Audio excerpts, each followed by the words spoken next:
এই শোনো না, আমাদের অন্ধবিশ্বাস চ্যানেলটি যারা এখনো সাবস্ক্রাইব করেননি প্লিজ সাবস্ক্রাইব করে দাও। আর অল্প কিছু সাবস্ক্রাইবার হলে 1,00,000 পরিবার হবে। সবাই প্লিজ সাবস্ক্রাইব এবং বেশি বেশি শেয়ার করে দাও প্লিজ। ওকে নিয়ে না বললেও তোমার ভাই। খবরদার, ভাইকে তো আরো বাগে না। তোমার ভাইও যে আমার মেয়েকে নিজের বাড়ি বউ বানাতে চেয়েছিল তা আমি জানি, আর চাইবেই না বা কেন? আমরা চৌধুরীরা কি কোন দিক দিয়ে কম নাকি? তার ইচ্ছেতে পানি ঢালতে পেরে কি যে শান্তি লাগছে বোঝাতে পারবো না। নাফিসা বেগম কিছু বলে না, ছল ছল আঁখে জোড়া দিয়ে তাকে থাকে স্বামীর পানে। রাফসান সাহেব ডোন্ট কেয়ার ভাব নিয়ে বলে, শুয়ে পড়ো, অনেক রাত হয়েছে, সকালে আবার অফিস আছে।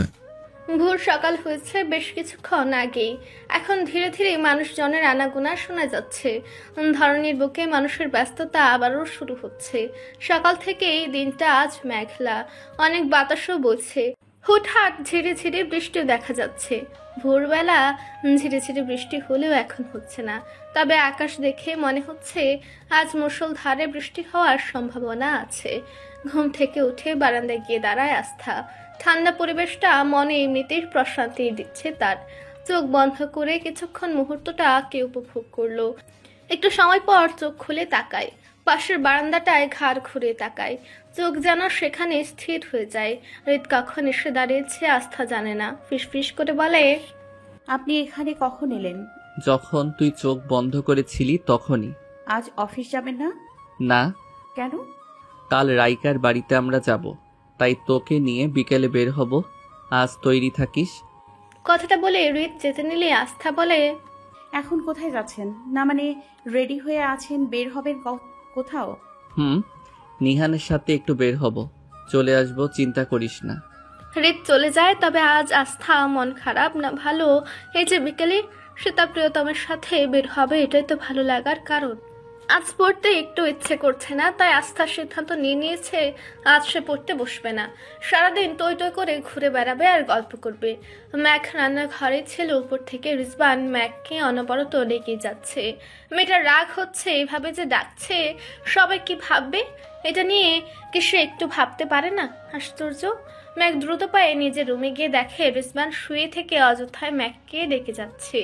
ম্যাক গম্ভীর মুখে বলে, কেন ডাকছেন? যাব বাবা, নিজের বউকে বুঝে ডাকা যাবে না? আমি কাজ করছিলাম তো।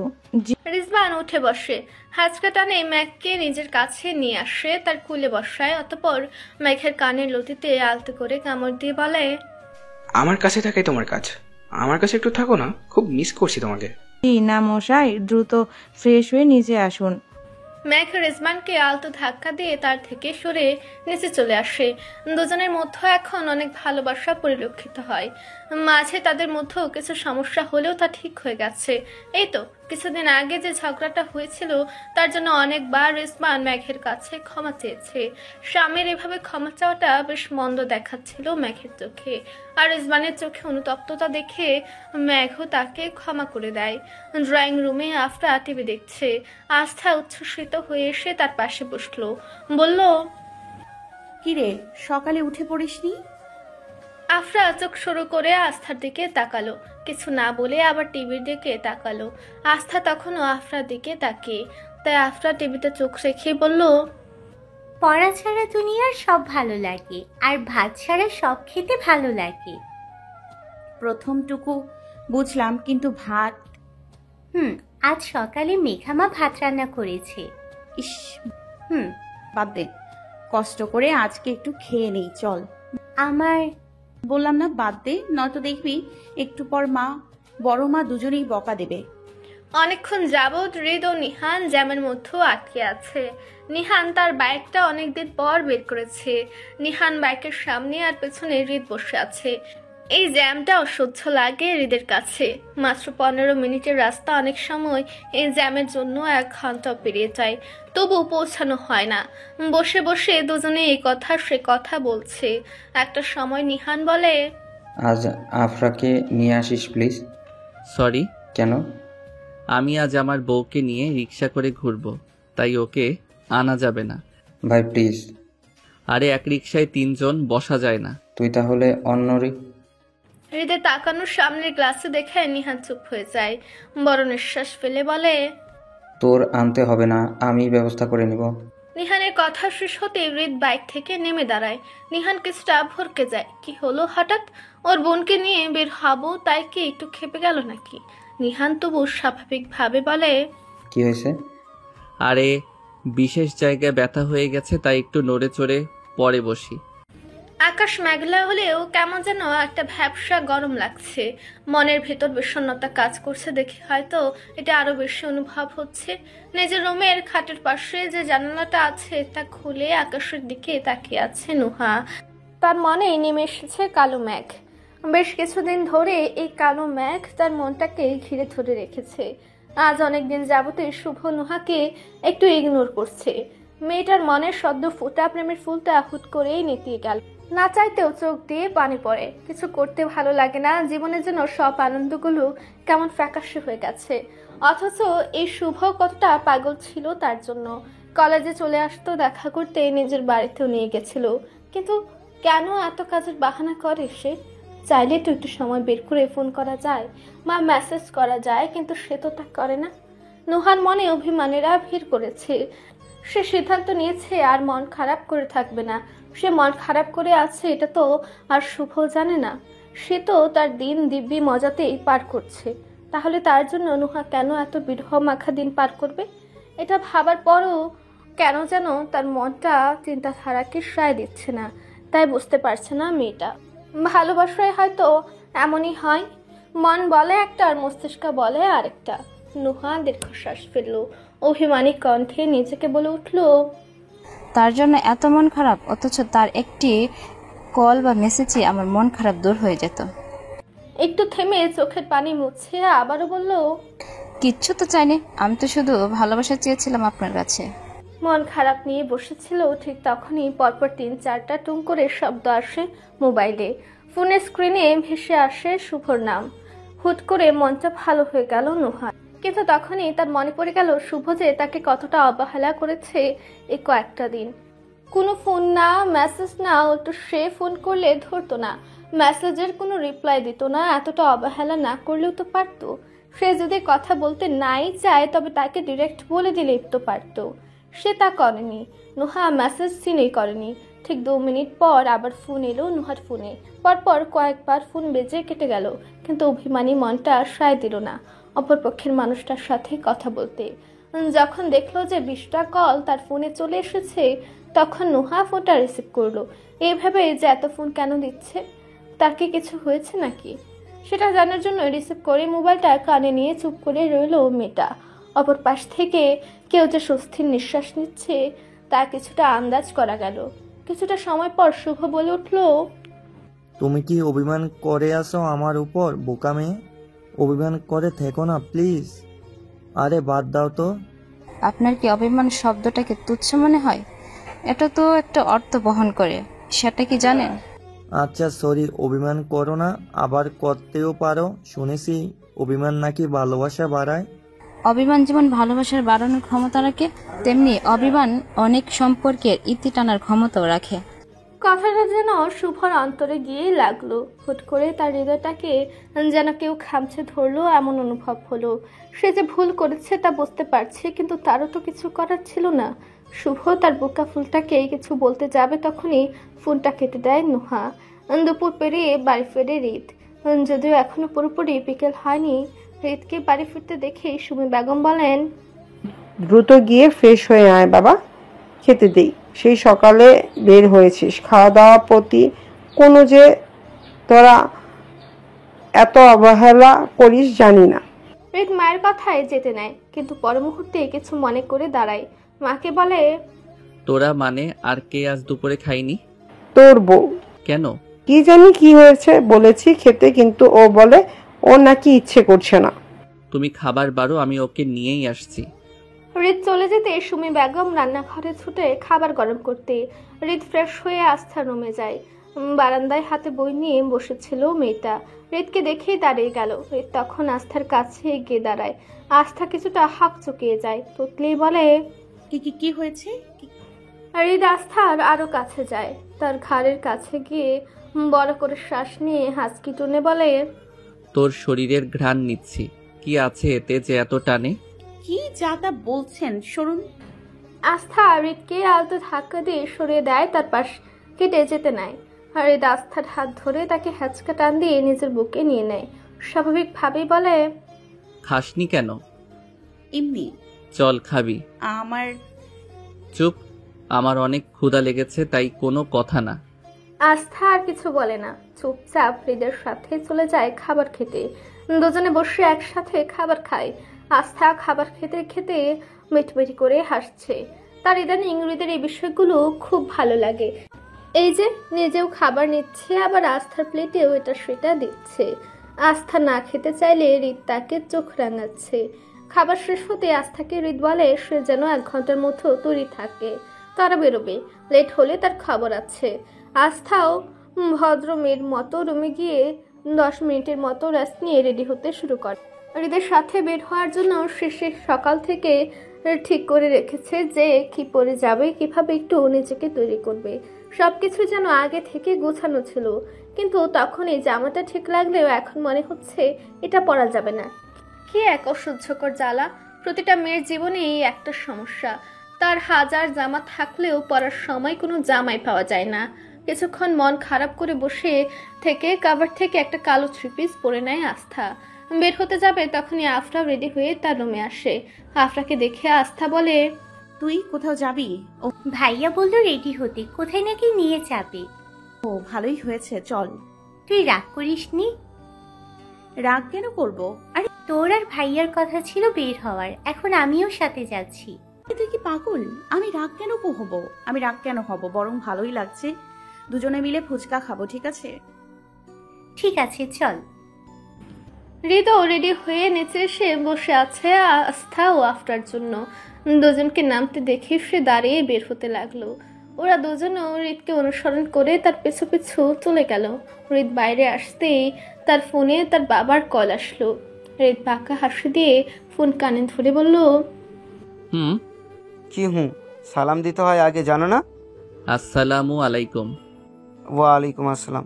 তো শোনো ছেলে, তোমার রং ঢং দেখার সময় নেই আমার।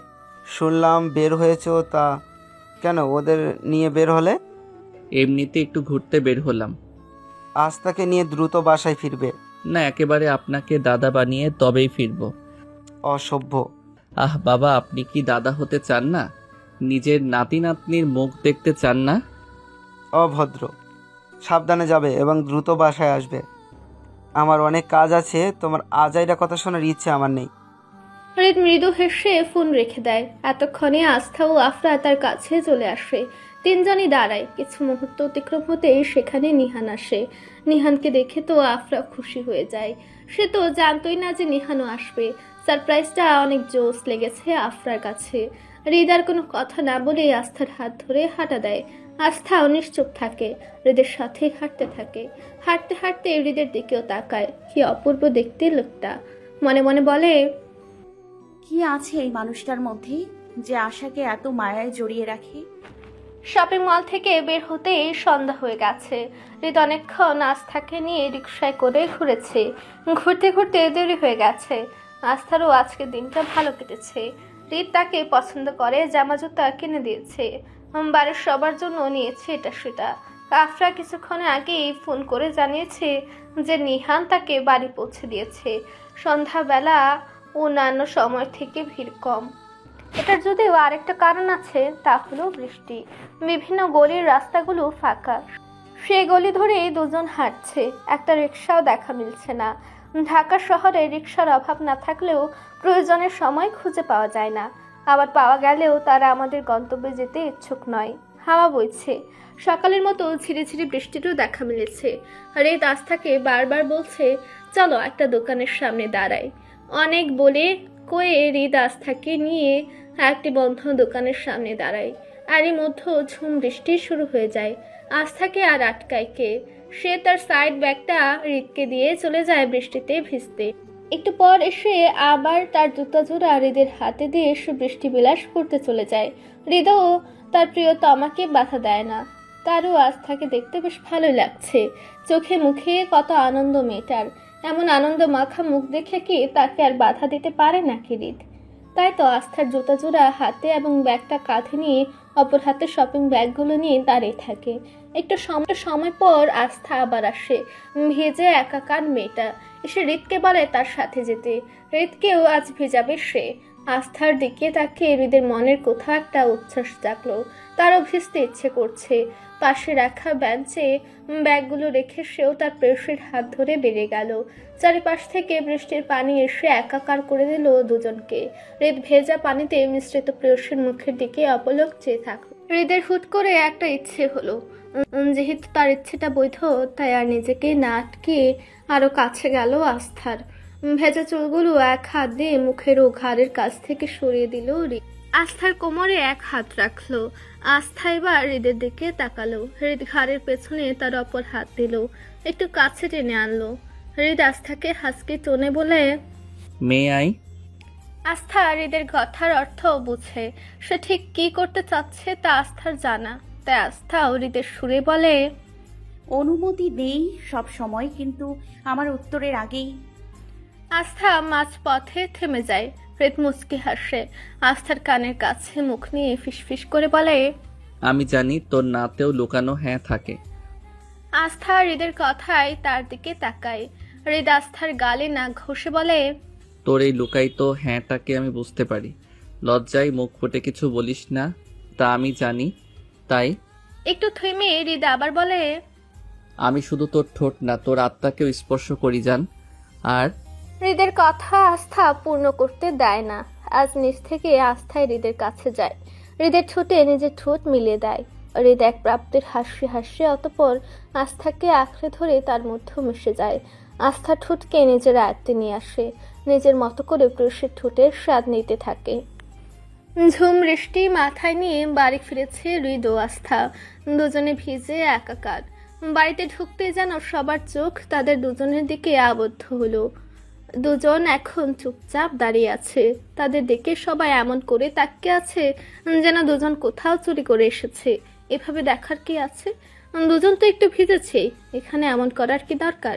রেসার সাহেব আস্থার দিকে দৃষ্টিপাত না করলেও হৃদের দিকে চোখ রাঙিয়ে আছে। তার দিকে তাকে হৃদের মনে হচ্ছে সুযোগ পেলে সে যে হৃদকে যেন আচ্ছা ধোলাই দিত।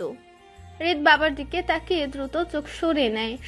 সুমি বেগম এগিয়ে আসে, ছেলেকে ধমকের সুরে বলে, তুই তো বড়, তুই কি জানিস না যে এই মেয়ে বৃষ্টিতে ভিজলে জ্বর আসবেই? আর তোরও তো জ্বর ঠান্ডা লাগে। এসব জানার পরও কেন ভিজেছিস তোরা?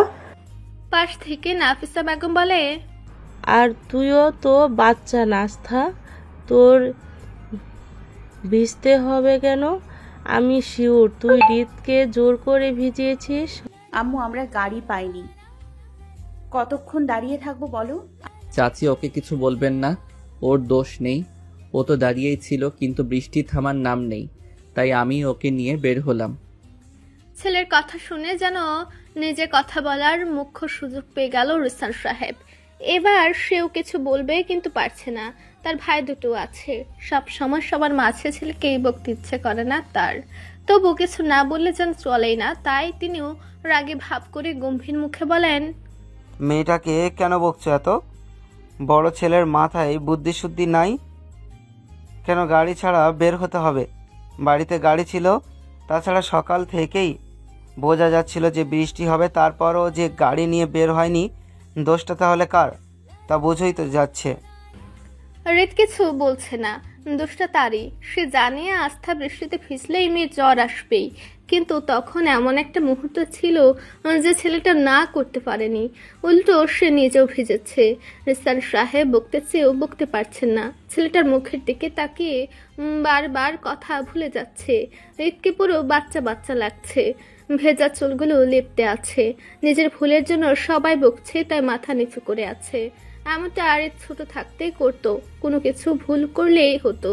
তখন হৃদ ঠিক মুখটাকে এমন বাচ্চাদের মতো করে রাখতো।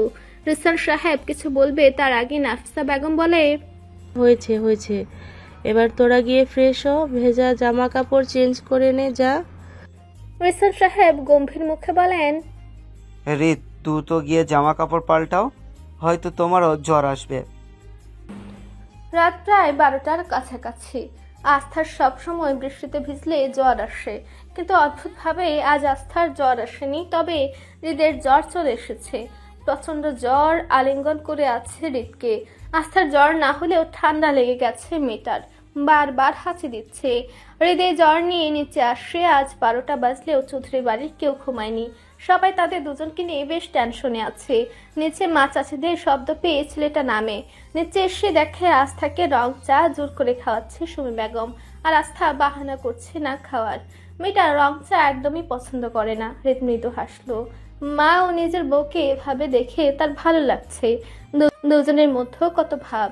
অন্যান্য জায়গায় বউ শাশুড়ি নিয়ে মানুষের কত কথা শোনা যায়, কিন্তু তার মা ও বউয়ের মাঝে যে এমন কোনো পরিস্থিতি হবে না তা মনে হচ্ছে হৃদের। হৃদকে দেখে নাফিসা বেগম ব্যস্ত হয়ে গেল। ছেলেটাকে এনে বসিয়ে দিল আস্থার পাশে। জ্বরটা বেড়েই চলেছে, ওষুধ খাওয়ার পরও কমছে না।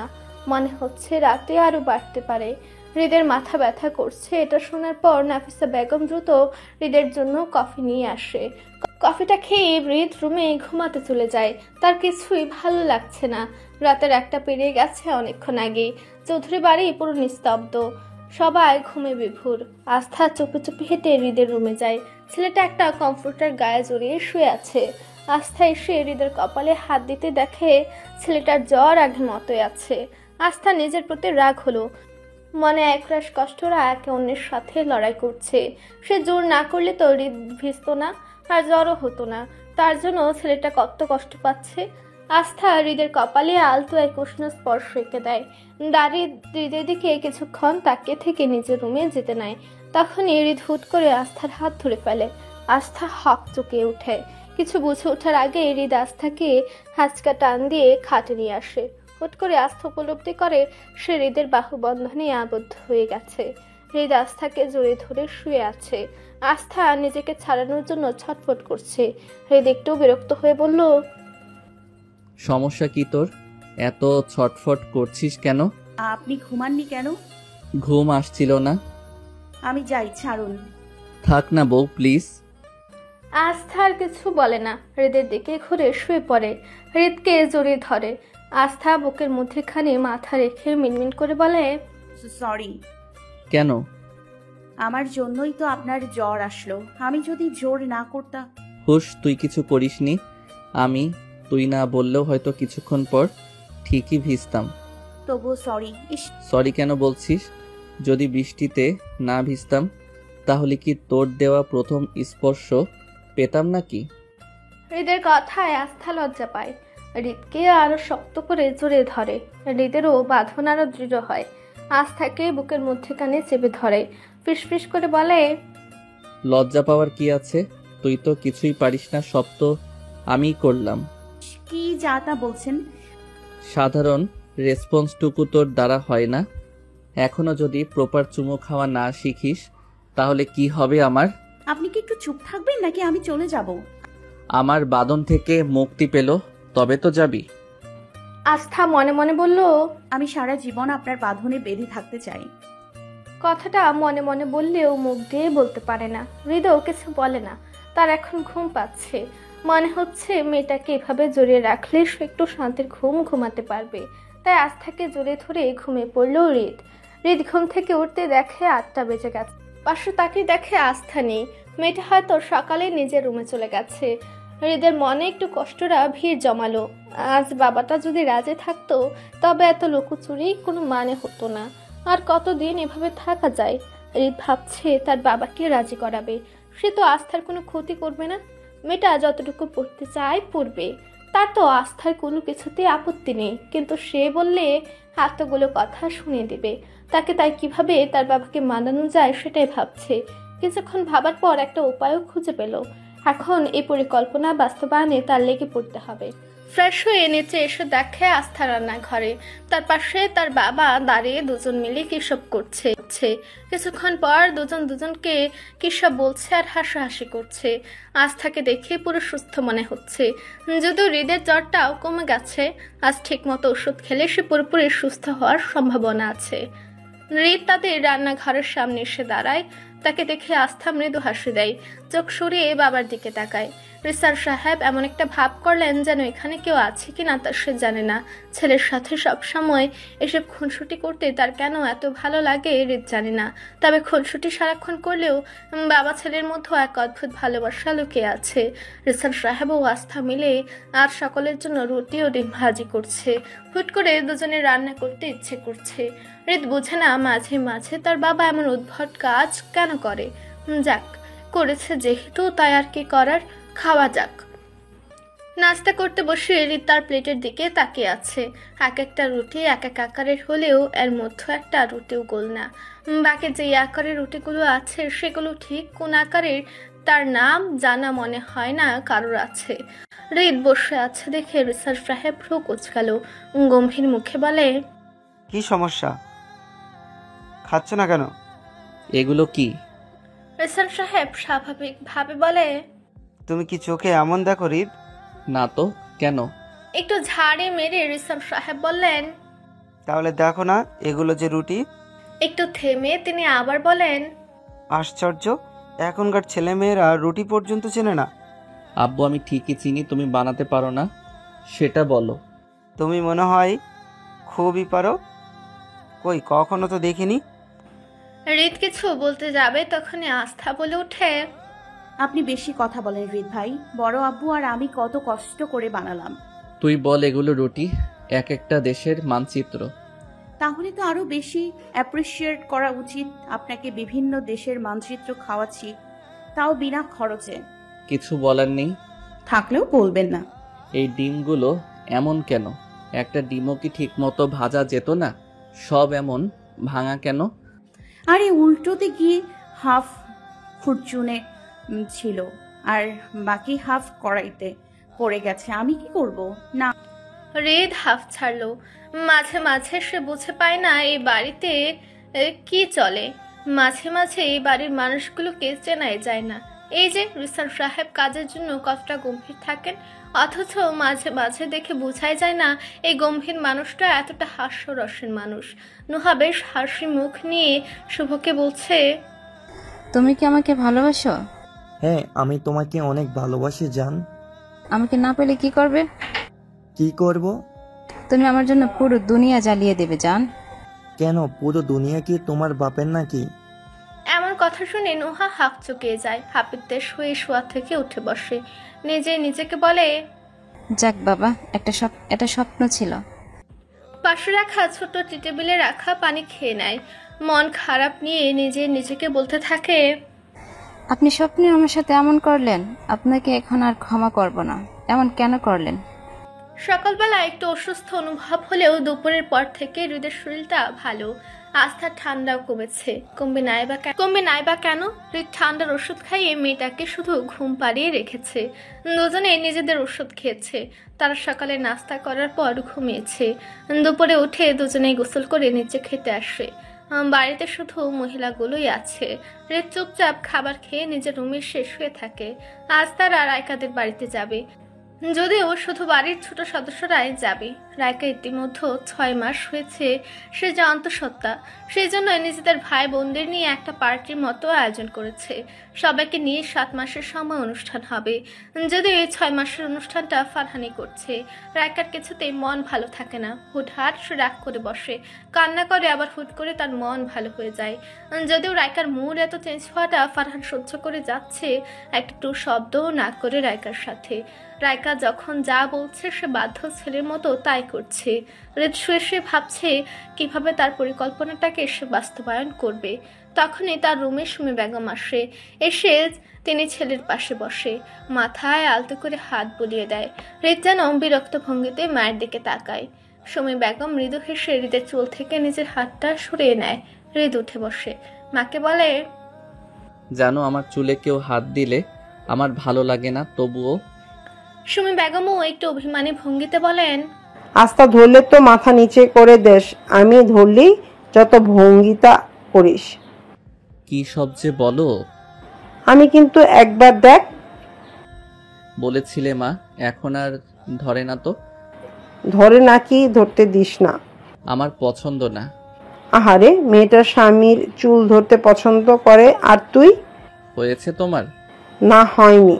না হলে নেই, চুপচাপ বসো। রিত কথাটা বলে সুমি বেগমের উড়ুতে মাথা রেখে শুয়ে পড়ে। আমাদের যত দুঃখ কষ্ট আছে সবকিছুর অবসান ঘটানোর ক্ষমতা রাখে আমাদের মা। মার কোলে মাথা রাখতেই হৃদের যেন সব দুশ্চিন্তা চলে গেছে। তার এখন ঘুম পাচ্ছে। সুমি বেগম মৃদু হেসে বলে, আমার ছেলেটার কি হয়েছে? সে কি কিছু নিয়ে একটু বেশি ভাবছে? আচ্ছা মা, তুমি সব সময় মনের কথা কিভাবে বুঝে ফেলো? মায়েদের এক অদ্ভুত ক্ষমতা থাকে, সন্তানের কিছু হলে তা ঠিক বুঝতে পারে। কি হয়েছে বল? কিছুই না। আচ্ছা, কাল বৃষ্টিতে ভিজেছি, তাই কি তুমি আমার উপর রাগ করে আছো?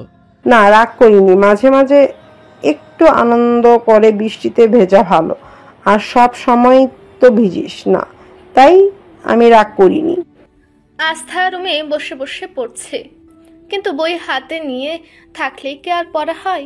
হয় না। বই হাতে নিয়ে মেয়েটা তখন বৃষ্টির মুহূর্তগুলো ভাবছে আর নিজে নিজে হাসছে। হাসতে হাসতেই তার আর এই বই নিয়েও বসতে ইচ্ছে করছে না। বই রেখে বারান্দায় গিয়ে দাঁড়ালো। হুট করে কি হলো, দ্রুত হেঁটে আফরার রুমে চলে গেল আস্থা। এসে দেখে আফরার শুয়ে শুয়ে ফোনে নিহানের সাথে কথা বলছে। তাদের কত ভালোবাসা, কত কথা দূরে থেকেও, অথচ একই বাড়িতে থেকে হৃদের কাছে যেতে পারে না, কথা বলতে পারে না। হৃদটা বেশি করে তাকে দূরে ঠেলে দেয়। এক মুহূর্ত যদি কাছে টেনে নেয়, পর মুহূর্তেই তাকে দূরে সরিয়ে দেয়। আস্থার মনটা খারাপ হয়ে গেল। সে আফরাতে ডিস্টার্ব করতে চাইলো না, তাই চলে গেল। নিজের রুমে এসে বারান্দার ফ্লোরে বসে গ্রিল ধরে আকাশের দিকে তাকিয়ে আছে। আকাশে পাখি উড়ে যাচ্ছে, মেঘেরা খেলা করছে। এসব কিছুই বসে বসে আস্থা উপভোগ করছে। সন্ধ্যা প্রায় নাফিসা বেগম চা নিয়ে আস্থার রুমে আসলো। মেয়েকে বারান্দায় বসতে দেখে তিনিও গিয়ে সেখানে বসলো। মাকে বসতে দেখে আস্থা তার দিকে তাকালো। নাফিসা বেগম হালকা হেসে বলল, মন খারাপ নাকি মাটার? আম্মু, তেমন কিছু না। শরীর কি খারাপ লাগছে? লাগলে রাইকাদের বাড়িতে যেতে হবে না? না না না আম্মু, শরীর খারাপ লাগছে না, এমনি ভালো লাগছিল না, তাই এভাবে বসে আছি। তুমি এখানে কিছু বলবে? ভালো না, ভাবলাম মা মেয়ে চা খাই আর গল্প করি কিছু। করেছো, এসেছো। তুমি তো আমার সাথে ঠিক মতো কথাই বলো না। কথাটা বলে আস্থা কিছুটা এগিয়ে মায়ের কাছে গিয়ে ঘেসে বসলো। হাতে হাত রেখে বিনয়ের সুরে বলল, তুমি কি এখনো বিয়েটা নিয়ে রেগে আছো? আমি ভালোবেসে ফেলেছি, কি করব বলো? আমার পক্ষে তাকে ছাড়াটা সম্ভব না। নাফিসা বেগমও মেয়ের হাতের উপর নিজের অপর হাত রাখে। মুখ ফুটে আসে এক চিলতে হাসি। তিনিও বিনয়ের সাথে বলে উঠে, প্রথমে একটু মন বেজার থাকলেও এখন আমার কোনো আপত্তি নেই। তোদের সম্পর্ক নিয়ে ছোট রিটটা তো আমার চোখের সামনেই বড় হয়েছে। অসম্ভব ভালো ছেলে, তোকে যে ভালো রাখবে তা তো এক্ষুনি দেখা যাচ্ছে। কিছুক্ষণ মায়ের দিকে তাকিয়ে থাকে আস্থা। তার মাটা যে তাদের সম্পর্কটা মেনে নিচ্ছে, এটাতেই সে খুশি। নাফিসা বেগমও একটু থেমে বলেন, আর ছাড়ার প্রশ্ন আসে কেন? হৃদের মতো ভালো ছেলেকে স্বামী হিসেবে পেয়েছিস, ছাড়বি কেন? তুই হৃদকে ছাড়তে চাইলেও আমি তোকে হৃদকে ছাড়তে দিব না। ঠিক তখনই একটি পুরুষালী কণ্ঠ শুনে পেছনে তাকায় মামি। চাচি, আস্থা যদি রাইকাদের বাড়িতে যেতে চায় তাহলে তৈরি হতে বলুন। আফরা রেডি হচ্ছে, একটু পর বের হব। হৃদ কথাটা বলে আস্থা রুম থেকে দ্রুত হেঁটে চলে যায়। আস্থা হৃদের দিকে শুধু তাকিয়ে দেখে। চোখের কোণে মেয়েটার হুট করে পানি চলে এসেছে। আস্থা বুঝতে পেরেছে তার মায়ের শেষ কথাটুকু হৃদ ঠিক শুনেছে। প্রথম থেকে শুনলে বিষয়টা অন্যরকম লাগতো, কিন্তু শুধু শেষের কথাটুকু অন্যরকম লাগবে। কেউ যদি পুরোটা না শুনে, হৃদের ক্ষেত্রেও তাই হয়েছে। আস্থা মায়ের দিকে তাকায়। নাফিসা বেগম মেয়ের মাথায় হাত রেখে বলে, কিছু বিষয় নিজেদের মধ্যেই সমাধান করা ভালো। তুই যা, তুই ওকে সবটা বল। আস্থা উঠে দ্রুত হৃদের রুমে যায়। দরজা দিয়ে প্রবেশ করতে হৃদ বলে উঠে, আসবি না, যা এখান থেকে। আস্থা হৃদের কথা মানে না। সে দ্রুত পায়ে রুমে ঢুকে পড়ে। হৃদ আস্থাকে বের করতে নিলেই আস্থা হৃদকে ঝাপটে জড়িয়ে ধরে। হৃদ বারবার নিজের থেকে আস্থাকে সরানোর চেষ্টা করে, কিন্তু আস্থা কিছুতেই হৃদকে ছাড়ছে না। কান্না করতে করতে বলে, আপনি ভুল। চুপ কর, তোর কত সাহস আমাকে ছাড়ার কথা ভাবিস তুই? তুই যা এখান থেকে, নয়তো কি করব আমি নিজেও জানি না। আমার রাগ বাড়াস না প্লিজ। আস্থা হৃদকে তো ছাড়েই না, বরং শক্ত করে জড়িয়ে ধরে প্রথম থেকে সবটা হৃদকে বলে। এতে হৃদ পুরোপুরি না হলেও কিছুটা শান্ত হয়। হৃদকে একটু নরম হতে দেখে আস্থা আদরে ভঙ্গিতে বলে, আপনি জড়িয়ে ধরেছেন কেন? হৃদ কিছু বলে না। তখন আস্থায় বলে, দুজন দুজনকে জড়িয়ে না ধরলে তো ফিল করা যায় না। হৃদ না চাইতেও মুচকি হাসি দিয়ে দেয়। তার কথায় তার বউটা রিপিট করছে। হৃদ তখন আস্থাকে বলে, আমাকে ছাড়ার কথা ভুলেও ভাববি না, ভাবলে জানে মেরে দিব। কখনো না। আমি না থেকেও তোর পাশে থাকবো, দেখতে পাবি না, ছুতে পাবি না, তবুও আমি তোর মধ্যেই মিশে থাকব। দূরে অবস্থান করেও সর্বদা তোর অনুভবে বিরাজ করব। মুক্তি পাবি না, এমন ভালোবাসায় তোকে বন্দি করে রাখবো। হৃদের কথায় আস্থার হাতের বাঁধন আরো দৃঢ় হয়। সে হৃদের বুকের মধ্যেখানে ঢুকে পড়ে। মনে মনে সে বলে উঠে, এমন ভালোবাসায় তো বহু আগে থেকেই বন্দি করে রেখেছেন আমার হৃদ ভাই। আপনি ভালোবাসি বলছেন না দেখে শুধু আমি বলছি না, একবার আমাকে ভালোবাসি বলেই দেখুন না, কত কোটি বার আপনাকে ভালোবাসি বলি আমি। শুধু আপনার বলার অপেক্ষাতেই আমি আছি। আপনি মুখে না বললেও আপনার প্রতিটা কাজে আমি আপনার ভালোবাসা অনুভব করি। আমি উপলব্ধি করতে পারি আপনি আমাকে কতটা ভালোবাসেন। শুধু একবার বলেই দেখুন না, আপনার ভালোবাসার ছায়াতল থেকে কখনো আমাকে কেউ সরাতে পারবে না। সন্ধ্যা প্রায় 7টা। আকাশের বুকে তমসা ছেয়ে আছে। বাড়ির বাইরেও বেশ কোলাহল। অনেক মানুষ নিজেদের বাড়ি ফিরছে, তো অনেকেই বিভিন্ন কাজে বাইরে এখনো অবস্থান করছে। রাইকা বসে বসে ফারহানের সাথে অভিমান করে আছে। ছেলেটা আজ কত কাজই না করেছে। ফারহানের কাজের সূত্রে রাইকা ও ফারহান আলাদা বাসা নিয়ে থাকছে বেশ কয়েক মাস ধরে। তাই পুরো কাজে এখন রাইকা ও ফারহানকেই করতে হয়। যদিও তাদের সাহায্যের জন্য একজন আছে, তবু নিজেদের কাজ তো নিজেদেরই করতে হয়। অন্যকে দিয়ে করালেও সেখানে থাকতে হয়। আজ রাইকার হুট করেই মুড সুইং হলো। তার এখন সবেতে রাগ হচ্ছে, অভিমান হচ্ছে। ফারহান খুঁজে পায় না যে কেন রাইকার এমনটা হয়। রাইকা ফারহানকে বলেছে বাড়ির মেয়েটার থালা বাসন ধোয়া তার পছন্দ না, অথচ প্রতিদিনই সে এগুলো ধুয়ে দেয়। রাইকা ফারহানকে অভিমানী কণ্ঠে বলে, বাসি যান, তাই বলে কি এখন থালা বাসন মাজতে হবে? রাইকার এবার কান্না পাচ্ছে। ফারহান তো খারাপ কিছু বলেনি, তাহলে তার এখন কান্না পাচ্ছে কেন? ফারহান রাইকার কান্না আসা মুখ দেখে বলে, তুমি মন খারাপ করছো কেন? তুমি চাইলে থালা বাসন কেন আমি ফ্লোরও মুছে দেবো শোনাবে কি? রাইকা কাচুমাচু করে বলে, নুহা নিজের রুমে বসে বসে পড়ছিল। ইদানিং মেয়েটা সব কিছু বাদ দিয়ে পড়াশোনাতে মনোযোগ দিয়েছে। যদিও অর্ধেক পড়া তার মাথার উপর দিয়ে যায়, সে তো টেনশনে আছে যে পরীক্ষায় পাশ করবে নাকি। মোটামুটি ভালোই হয়েছে পরীক্ষাগুলো, তবু সে রেজাল্টের জন্য একটু টেনশনই আছে। নিহানের কাছে শুনেছে আজ তারা রাইকাদের বাড়িতে যাবে। প্রথমে শুনে ভালোই লেগেছিল, কিন্তু যখন শুনলো যে শুধু রাইকা ও ফারহানের ভাই বোন কাজিনরা যাবে, তখনই তার মনে হলো যে কাজিন গেলে তো শুভও যাবে। নুহা শুভর সাথে দেখা করতে চায় না। দেখা করলে মেয়েটা যে তখনই কেটে দেবে সেটা সে জানে। এই কয়েকদিনে বেশ উপলব্ধি করতে পেরেছে মেয়েটা যে সে শুভকে প্রচুর ভালোবাসে। সে ভাবছে সে কথা না বলে, দেখা না করে হয়তো এই অনুভূতিটা মুছে ফেলতে পারবে। কিন্তু বোকা মেয়েটা জানতই না যে আমরা যে জিনিসটাকে ভুলতে চাই সেটা আরো বেশি করে আমাদের মস্তিষ্কে বিচরণ করে। নুহা ওই কয়েকদিন আগের থেকে বেশি করে শুভর প্রতি দুর্বল হয়ে পড়েছে। সারাক্ষণ তার কথাই নুহার মস্তিষ্কে ঘুরে। প্রথমে যাবে না বলেছে, কিন্তু নিহান তাকে না নিয়ে যাবে না। নিহান কোনো কারণ দেখাতে বলেছে যে সে কেন যাবে না, কিন্তু তেমন কোনো কারণই মেয়েটা খুঁজে পেল না যা নিহানকে বলতে হবে। তাই বাধ্য হয়ে আজ তাকে যেতে হবে। নুহা বই নিয়ে কিছু সময় বসে থেকে চেয়ার থেকে উঠল। কভার থেকে একটা জামা নিয়ে ওয়াশরুমে চলে গেল। আস্থা নিজের রুমে তার হালকা ব্লু রঙের গাউনটা ধরে বসে আছে, লাজুক হাসছে। মনে এক প্রফুল্লতা কাজ করছে। হৃদের সাথে থাকতে থাকতে সে নিজেও ছেলেটার মতো নির্লজ্জ হয়ে গেছে। হুটহাট এটা সেটা বলে দেয়। আফরা এসে রুমে দাঁড়াতেই আস্থা কেমন হাসতে দেখে বলে, আমার ভাইয়ের কল্পনা থেকে বের হয়ে রেডি হন আপা। আফরার কথায় আস্থা ওর দিকে তাকে 2 হাত দিয়ে মুখ ঢেকে ফেলে। আস্থার কাণ্ড দেখে আফরা শব্দ করে হেসে দিয়ে বলে, হয়েছে, আর ঢং করতে হবে না, দ্রুত রেডি হ। আর শোন, তোর এখান থেকে আমি এক জোড়া কানের দুল নিলাম। আমার ড্রেসের সাথে আমার কোনো কানের দুলই আমার ভালো লাগছিল না। যেটা তোর ভালো লাগে নিয়ে যা। তুই কি পরবি? হৃদ ভাই তখন যা যা। ও, আপনার স্বামী যা এনে দিয়েছে সেগুলোই পরে যাবেন বুঝি ভাবি? জি ভাবি। ভাবি আর আমি। অবশ্যই, নিহান ভাই তো আমার ভাই, তাই না? তার বউ তো আমার। চুপ কর তো। এখন কেন? আমারও সেম অনুভব হয়। কিন্তু তোর তো লজ্জা শরম বলতে কিছুই নেই। তোর মনে হয় খুব আছে, তোরও তো নাই। চুপ থাক, তোর থেকে 1% বেশি হলেও আমার আছে। 1% বলতে আসছে, যা ভাগ। তোর তো 0%ও নাই। আমার আছে, আমি এখনো ফার্স্ট কিস করি নাই। আস্থা সরু চোখে আফরার দিকে দৃষ্টি নিক্ষেপ করলো। এই একটা কথাতে সে আটকে গেল। এখন মনে হচ্ছে বোনটাকে সব সত্যি না বলাই ভালো ছিল। নুহাটাই ভালো। সে ইদানিং পড়াশোনা করছে, এই সব বিষয়ে তার তেমন ইন্টারেস্টটাই কমে গেছে।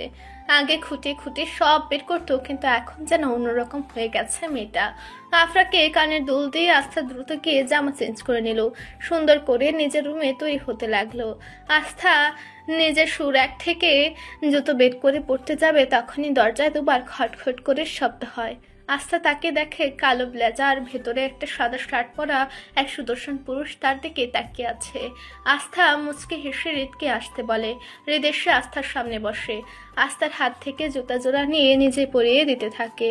নুহা তৈরি হয়ে আয়নার সামনে বসে বসে হাত ঘড়ি পড়ছে। নিজেকে দেখে আজ তার মনে হচ্ছে তাকে বেশ সুন্দর লাগছে। নুহা মনে মনে বলে উঠল, কান্নার পর মুখে যে গ্লো আসবে তা কোনো ক্রিমের বাপু এনে দিতে পারবে না। নুহা তাকিয়ে দেখে দরজায় নিহান হেলান দিয়ে দাঁড়িয়ে আছে। নুহা ফিরে তাকিয়ে একটু হাসি দেয়। নিহান এগিয়ে এসে বোনের কাঁধে হাত দিয়ে বলে, আমার বোনটাকে তো প্রিন্সেস লাগছে। তোমাকে তো সুন্দর লাগছে ভাইয়া। নোহা, বলো ভাইয়া। তুই কি কিছু নিয়ে আপসেট? না তো ভাইয়া। হ্যাঁ, একটা কথা মনে রাখিস, ভাইয়া আসি, কোনো কিছু নিয়ে মন খারাপ করবি না। কোনো বিষয় নিয়ে সমস্যা হলে সবার আগে ভাইয়াকে বলবি, কেমন? আচ্ছা ভাইয়া, তুমি টেনশন নিও না। চল, দেরি হয়ে যাচ্ছে। রায়কাদের বাসায় আগে পৌঁছালো হৃদরা। এসে দেখে তার বোন ও বোন জামাই বসে আছে। তাদের কয়েকটা কাজে ইতিমধ্যেই পৌঁছে গেছে। হৃদ, আস্থা ও আফরা তিনজনে গিয়ে তাদের পাশে বসে। রায়কাকে তো খুশি হয়ে গেছে ভাইকে দেখে। ভাইকে জড়িয়ে ধরে কান্না করে দেয়। হৃদ রায়কার মাথায় হাত বুলাতে বুলাতে নরম কণ্ঠে বলে, আমার বোনটা কেন কান্না করে? সে কান্না করলে বুঝি আমার ভালো লাগে? তোমায় কত মিস করেছি জানো, একটু আসো না আমাকে দেখতে। কাজের চাপে আসতে পারি না রে বোন, কিন্তু তোর খোঁজ খবর সবটাই আমি নেই। তাদের কথার মাঝে নুহা ও নিহানের দেখা মিলে। তারা মাত্র এসে পৌঁছালো। হুট করে রায়কা অসম্ভব খুশি হয়ে গেল নিজের সবগুলো ভাই বোনকে পেয়ে। সবাই বসে গল্প জুড়ে দিল। নিহান একবার সবার আড়ালে আফরাকে দেখে নিল। দুজনের চোখের মিলন ঘটল ক্ষণিকের জন্য। দুজনে মুচকি হেসে চোখ সরিয়ে নিল। বেশ কিছুক্ষণের গল্প করার পর রায়কা ফারহানকে বলেছে, শুভ যে এখনো আসলো না। শুভ নামটা শুনতেই নুহার ভেতর যেন ছ্যাদ করে উঠল। সত্যি তবে দেখা হয়ে যাবে? দূরত্বটা এতটাই হয়ে গেছে যে তার সাথে দেখা হলে যে একটু ভালো মন্দ জিজ্ঞেস করবে তারও কোনো সুযোগ নেই। ফারহান রায়কাকে বলে, নাফিসের সাথে আছে দুইজন, বাইকে আসছে। নাফিস শুভর অফিসে নিজে ছিল, বের হলে নিজে নিয়ে আসবে। এটাই তো অনেকক্ষণ আগে ফোন করলাম, পরে বলল। আবার ফোন দাও। আচ্ছা দিচ্ছি। আচ্ছা, আমি রান্নাঘর থেকে কফি নিয়ে আসি সবার জন্য। আস্থা বলতে যাবে তার আগেই নুহা ও আফরা একই সাথে বলে ওঠে, আমি নিয়ে আসছি। দুজনের কথায় রায়কা হেসে দেয়, বলে, দুজনেই যা, অনেক কিছুই রাখা আছে, দুজনে নিয়ে আয়। হৃদ ও আস্থা দুজন পাশাপাশি বসা। আস্থা রায়কার প্যাটের দিকে বারবার তাকাচ্ছে। তার ভালো লাগছে পরিবারে নতুন অতিথি আসবে এটা ভেবে। আবার কিছু একটা মনে হতে মুখটা মলিন হয়ে আসে। হৃদ তা খেয়াল করে আস্থাকে বলে, কি ব্যাপার, মুড অফ কেন? আস্থা মিনমিনিয়ে বলে, দিদিনে বিয়ে হলো, আপুর কিছুদিন পর বেবি হবে আর আস্থা চুপ হয়ে গেল। হৃদ এমন পরিস্থিতিতে মুচকে হাসছে দেখে শরীরটা যেন জ্বলে উঠল আস্থার। হৃদ আরো একটু কাছে আস্থার সাথে ঘেঁষে বসে বলল, রোম্যান্স করতে মন চাচ্ছে তোর, এটা বললেই পারিস। এত ইনিয়ে বিনিয়ে বলার তো কিছু নেই। আস্থা রাগে সেখান থেকে উঠে যেতে নেয়। হৃদ হাত ধরে ফেলে। কোথায় যাস? জাহান্নামে। যাবি তো, সারাদিন যে আমার মাথা খাস। আস্থা হৃদের দিকে চোখ লাল করে তাকিয়ে সেখান থেকে চলে যায়। হৃদ বেচারা আর কি করবে, সে উঠে ধীরে ধীরে বইয়ের পিছু যায়। আফরা ও নুহা রান্নাঘর থেকে আসতে দেখে শুভকে ধরে ফারহান সোফাতে বসাচ্ছে, হাতে মুখে রক্তের ছাপ। বাড়ির সামনে ছোটখাটো একটা অ্যাক্সিডেন্ট হয়ে যায়। নাফিস হালকা পায়ে ব্যথা পেলেও শুভর হাত ছিলে গেছে, সাথে গালের এক সাইডও। এটা দেখার সাথে সাথে নুহার হাতে থাকা কফির গ্লাসটা পরে পুরো কফি তার পায়ে পড়ে যায়। গরম গরম কফি পড়ায় মেয়েটার পায়ের অবস্থা যাতা। আফরা দ্রুত তাকে ধরে শুভর পাশে বসায়। নুহা ঠোঁটে ঠোঁট টেপে কান্না করছে। শুভ যেন নিজের ব্যথা ভুলে গেল, ঘাড় ঘুরিয়ে নুহার দিকে তাকিয়ে আছে।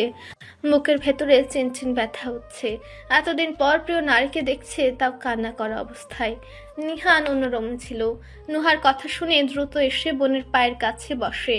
রায়কার হাত থেকে মলম নিয়ে নুহার পায়ে দিতে থাকে।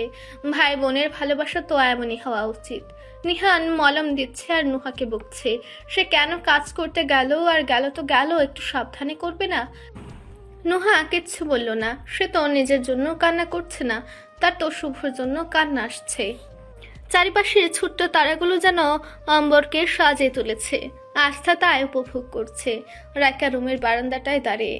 আস্থা তখন আশ্রয়, হৃদও তার পিছু পিছু এসে দাঁড়ায়। আস্থাকে পেছন থেকে জাপটে জড়িয়ে ধরে। আস্থা নিজেকে ছাড়ানোর চেষ্টা করতে থাকে, কিন্তু পারে না। হৃদ বলে উঠে, ছটফট করতে না নিষেধ করেছি, তাহলে কেন করিস? আপনার সাথে কথা নেই। কি করলাম আমি? কিছু না। এটা কি সত্যি কিছু না, নাকি অনেক কিছু? কোনটা? জানি না। হৃদ বুঝে গেল যে এই কিছু না মানে অনেক কিছু।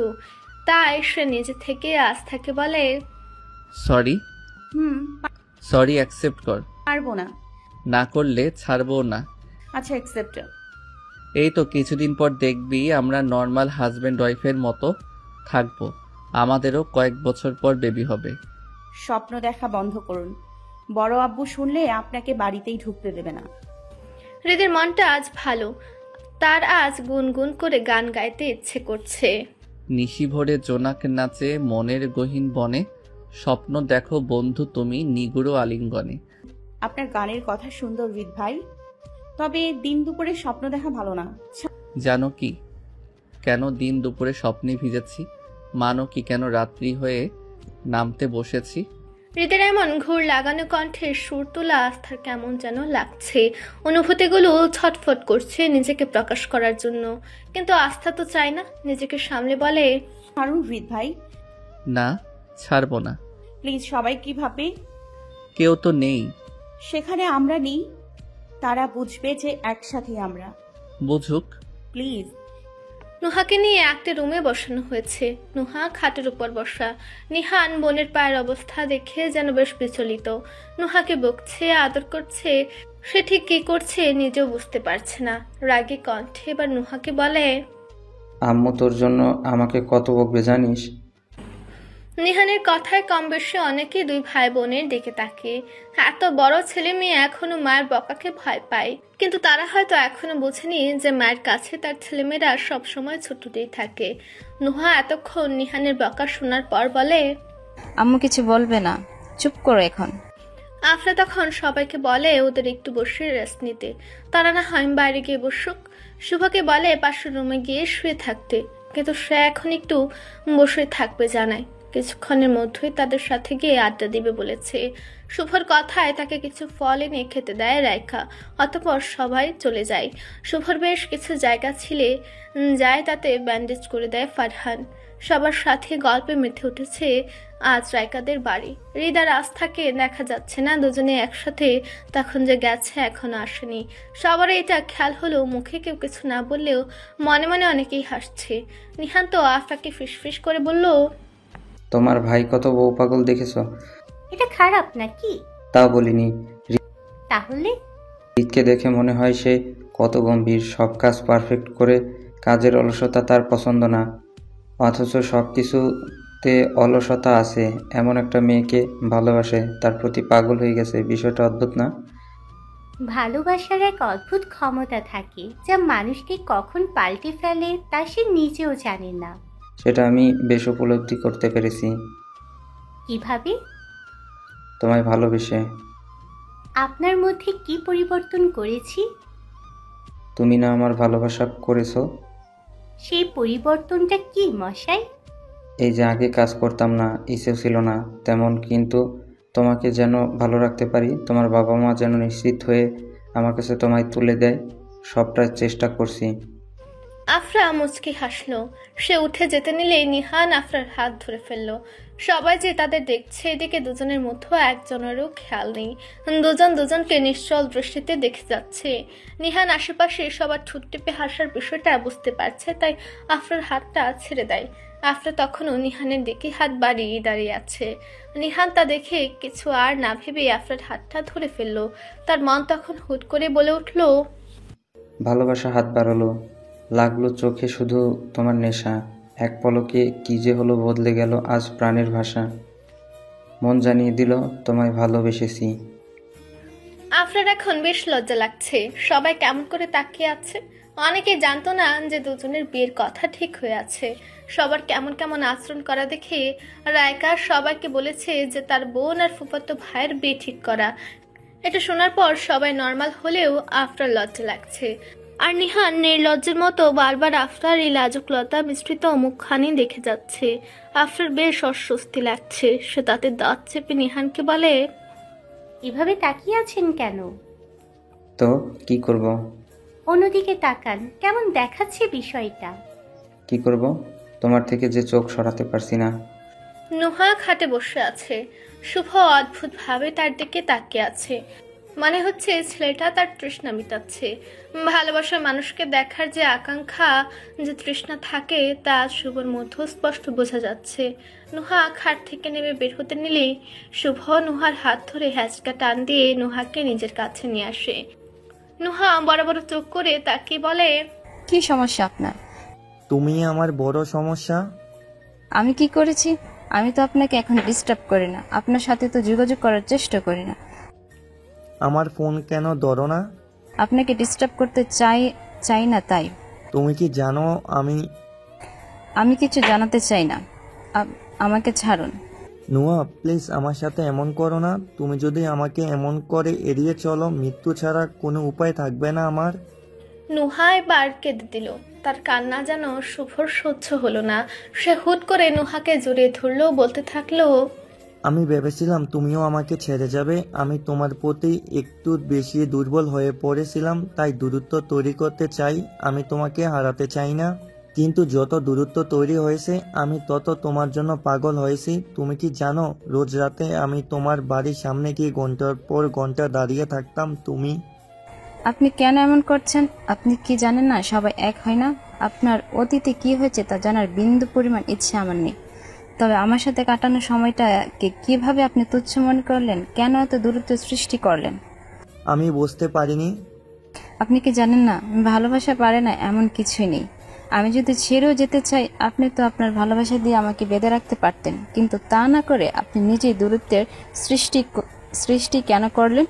আমায় ক্ষমা করো প্লিজ, আমার পাশে থেকো। আমি তুমিহীনা, অস্তিত্বহীন। আমি কেন আপনার পাশে থাকবো? আমি কি সেই হিসেবে বা আপনার সাথে থাকবো কে? আমি আপনার। তুমি আমায় ভালোবাসা। নুহা মুখ তুলে শুভর দিকে তাকায়। অশ্রু মিশ্রিত নয়নে শুভ নুহার চোখের পাতায় আলতো করে চুমু দিয়ে বলে, ভালোবাসি তোমায়, আমি তোমায় ভালোবাসি নুরা। শুভর স্পর্শে মেয়েটা কেঁপে ওঠে। অপরিচিত ছোঁয়ায় তার মধ্যে অদ্ভুত কিছু হচ্ছে যা সে অনুভব করতে পারছে। নুহা চুপচাপ সে অনুভূতিটাকে অনুভব করে যাচ্ছে। শুভ তখন বলে, আমার কথার উত্তর দিলে না। নুহা ঠুস করে বলে দেয়, আমি তো আপনাকে ভালোবাসি শুভ। হৃদ আস্থার গালের সাথে নিজের গাল লাগিয়ে গুনগুন করে গান গাইছে। আস্থাও তা উপভোগ করছে। বাড়িতে দুজনের এতটা সময় একসাথে কাটানো হয় না, তবে আজ একসাথে এতটা সময় কাটাচ্ছে, এতে বেশ ভালোই লাগছে। দুজনের এমন চমৎকার মুহূর্তে হৃদের ফোনটা বেজে ওঠে। সে ফোনটা হাতে নিয়ে দেখে তার বাবা ফোন করেছে। ফোনটা রিসিভ না করলেও ঝামেলা, তাই হৃদ ফোন রিসিভ করে হ্যালো বলতেই রিসার সাহেব বলেন, কোথায় আছো? বলেই তো আসলাম। না মানে রওনা দাওনি? আব্বু কয়টা বাজে? মাত্র 9টা বাজে। তোমার কি মনে হয় রাইকা আমাদের না খাইয়ে পাঠাবে? জলদি চলে আসো। কেন, আমায় ছাড়া ভালো লাগছে না বুঝি? মোটেও না, আমি তো মেয়ে দুটোর জন্যই চিন্তা করছি। আচ্ছা, দ্রুতই চলে আসবো। শোনো। জি। এক জায়গায় গেছো, বউয়ের পিছু পিছু ঘুরবে না, সবার সাথেই থেকো। কি আশ্চর্য, এখন কি হয়েছে? জ্ঞান দিতে এসো না, রাখছি, জলদি এসে পড়ো। ফোন রাখতে আস্থা বলে, কি বললো বড় আব্বু?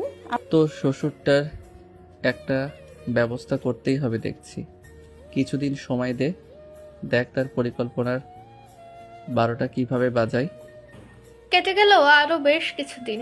তাদের 3 বোনেরই ভর্তি পরীক্ষা শেষ, তাদের রেজাল্টও দিয়ে দিয়েছে।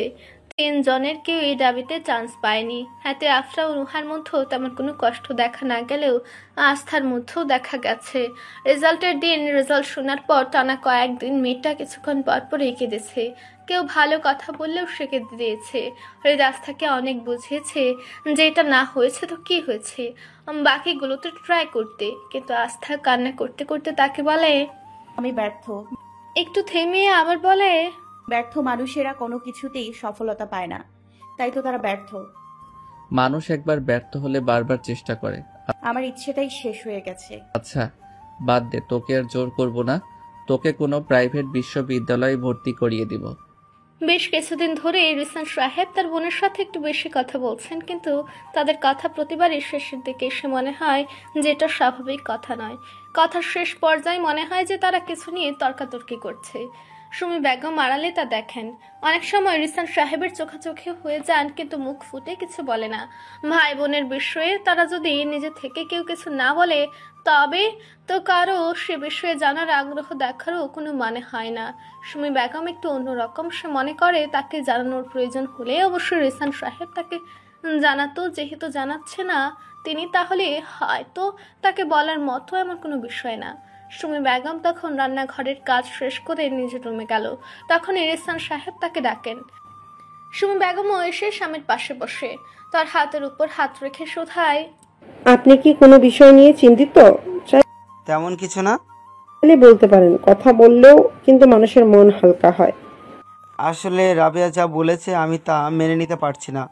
কি বলেছেন আপা? ও চাচ্ছে আফরাকে এখনই বিয়ে করিয়ে নিজের ঘরে তুলতে। এটা তো ভালো কথা, আপনি কেন দুশ্চিন্তা করছেন? তুমি কিভাবে এটাকে ভালো বলো? এখানে মন্দ কথারই বা কি আছে যে ভালো বলবো না? মেয়েটা ছোট। বাবা মায়ের কাছে মেয়েরা সব সময় ছোটই হয়। ওদের বয়সী অনেক মেয়েদের বাচ্চাও আছে। তাছাড়া নিহান আফরাকে পড়াবে, ও আমার মেয়েটাকে যে অনেক ভালোবাসে তা বোঝা যায়। তাহলে কেন এত ভালো সম্বন্ধকে পিছাবো? তুমি তো শুধু নিজের মেয়ের কথাই ভাবছো। মানে? বাড়িতে আমার আরো একটা মেয়ে আছে। আজ তাকে আমি মেয়েই ভাবি, তাই নিজের ছেলের বউ হিসেবে মেনে নিয়েছি। কোনো কিছুতেই তাকে আমি অন্য সব শাশুড়িদের মতো বাধা দিই না। মায়ের মতোই যতটুকু করা সম্ভব করার চেষ্টা করি। তুমি রাগ কেন করছো? আমি তো তা বলিনি। আমি শুধু বলতে চাচ্ছি ওদের বিয়েটা আগে হওয়ার পরও কোনো কিছুই হলো না, অথচ আফরাকে কিভাবে? এটা তো সহজ সমাধান। কিভাবে? আপনি হৃদের সাথে কথা বলুন, সাথে আস্থার সাথেও। ওরা যদি বলে তাহলে 2 বোনের একসাথেই বিয়ের অনুষ্ঠান করব। আর আমার একমাত্র ছেলে, তার বিয়ের অনুষ্ঠান হবে না, এটা আপনি ভাবলেন কি করে? তাহলে কাল রাবেয়াকে আসতে বলি। অবশ্যই আসতে বলুন। কাল কথা হোক, হৃদকেও বাড়িতে থাকতে বলবেন। ও তো বন্ধের মধ্যেও বাড়ি থাকে না। ঠিক আছে, ধন্যবাদ। তোমাকে আমি খুব চিন্তার মধ্যেই ছিলাম। বাইরে কাজ ভালো করলেও বাড়ির বিষয়ে কিন্তু আমি সেরা। দেখতে হবে না বউটা কার। রাতের খাবার খেয়ে মায়ের সাথে বেশ কিছুক্ষণ গল্প করে নুহা। তার বেশ এক্সাইটেড লাগছে, কিছুদিনের মধ্যেই বাড়িতে বিয়ের একটা আমেজ হবে। তার বড় মামা কিছুক্ষণ আগে ফোন দিয়ে তাদের কাল ওই বাড়ি যেতে বলেছে। সে রাজি না হলে এ বিষয় নিয়ে কথা বলতো না, আর বললেও বাড়িতে নিয়ে বলতো না। তাকে যতটুকু জেনেছে এত এ বিষয়ে সে নিশ্চিত। মায়ের সাথে কথা বলে নুহা নিজের রুমে এসে দরজা ফিরে শুয়ে পড়ে। বালিশের নিচ থেকে মোবাইলটা বের করতে দেখে শুভর 50টা মিসড কল আর 150 মতো মেসেজ। নুহা মুচকি এক হাসি দিল। ইদানিং ছেলেটা একটু বেশি পাগলামো করে তার জন্য, কিন্তু এতগুলো ফোন দেওয়ার হয়তো একটু রেগে আছে। এখন প্রেমিক পুরুষটার রাগ ভাঙাতে হবে। নুহা বড় একটা নিঃশ্বাস নিয়ে শুভকে ফোন করে। দুটো রিং বাজতে অপর পাশ থেকে ফোনটা রিসিভ হয়, তবে কিছু বলে না। নুহা কাঁচামাচু করে বলে, আপনি কি রেগে আছেন? অস্বাভাবিক নয় কি? আম্মুর সাথে ছিলাম। আন্টিকে এবার আমাদের বিষয়টা জানানো দরকার। আমার মতে তুমি কোনো কিছু বলছো না আর আমাকে বলতে দিচ্ছ না, তা আমি বুঝতে পারছি না। আমার মতে এখনো সঠিক সময় হয়নি। তুমি? আচ্ছা বাদ দাও।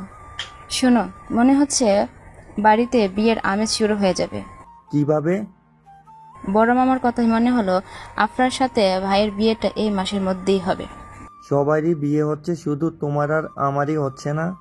সময় হোক, ঠিকই হবে। নিয়মিত ভালোবাসার গল্প শুনতে এবং পড়তে আমাদের অন্ধবিশ্বাস চ্যানেলটি সাবস্ক্রাইব করে পাশে থাকা বেল আইকনটি ক্লিক করুন। ধন্যবাদ সবাইকে।